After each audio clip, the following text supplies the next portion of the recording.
Solo versus squad খেলতে এসে যখন কপাল ভালো থাকে তখন দেখেন আমার সাথে কি হয়, আর যখন কপাল খারাপ থাকে সেটাও দেখাবো একই ম্যাচের ভিতরে।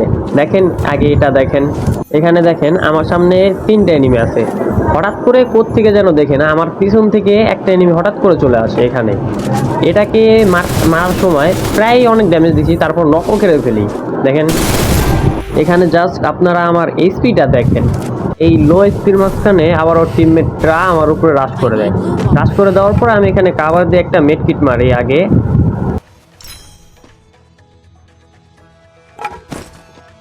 তারপর হঠাৎ দেখেন আমি ওকে মারতেছি, ওর টিমমেটকে মারতেছি, কিন্তু ওকে এখন রিভাইভ দেয় নাই।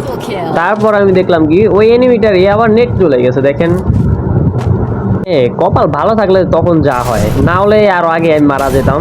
তারপর দেখেন ওর টিমমেটও আবার পিছন দিকে এসে অনলি রেড।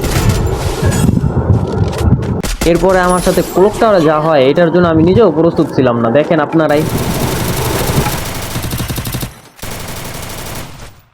আমি এত এনিমির সাউন্ড পাইতেছি কিন্তু একটা এনিমির সামনেও পড়তেছি না, কিন্তু এনিমিগুলো কোথায় যে ফাইট করতেছে এটা আমি বুঝে পাইছিলাম না।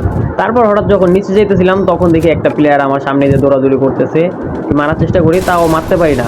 ওই প্লেয়ারটা কি করে এখান থেকে অন্যদিকে চলে যায়। যখন এখান থেকে বাইরে আসি এখন দেখো রুকং প্লেয়ার টাওয়ার বের হয়েছে, ভালোই ড্যামেজ দিছি কিন্তু ভাগতে আসতে হয়। ভাগতে ভাগতে যখন এই পাশ দিয়ে একটা ওয়াল মারছে দেখেন, তারপর আমি যখন ওই সাইডে ঘুরে ওই পাশে যাই, ঘুরে এই পাশ দিয়ে এসে দেখি এখানেও একটা ওয়াল মেরে রাখছে। কেমনটা লাগে বলেন। তারপর আমি একটু ভাবলাম একটু বুদ্ধি ঘাটিয়ে খেলি, এখন এইখান দিয়ে গিয়ে দেখেন ওকে সারপ্রাইজ দিয়ে দেই। অনলি রেড মারবো, অনলি রেড।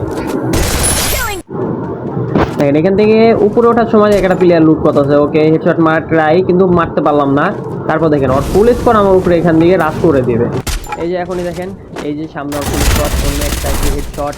তারপর মারার চেষ্টা করবো কিন্তু মারতে পারবো। প্লেয়ারটা যেন স্যামসুনের ক্যারেক্টার মেরে কই যেন চলে গেল হঠাৎ করে। তারপরে এখান থেকে ঘুরে যখন আবার যাই দেখেন, তারপরে যেই পিকে যেই এনিমের একটা নেট চলে গেছিলো দেখেন, সেই এনিমিটা আবার আমার সামনে পড়বে একইভাবে, আবার নেট নাই। দেখেন আমার সামনে প্লেয়ারটা আমাকে নিয়ে যেইভাবে M10 নিয়ে জাতা মারতেছে বারবারে, আমি মনে হয় না পারবো। তাও এবার আপনারাই দেখেন কি হয় আমার সাথে।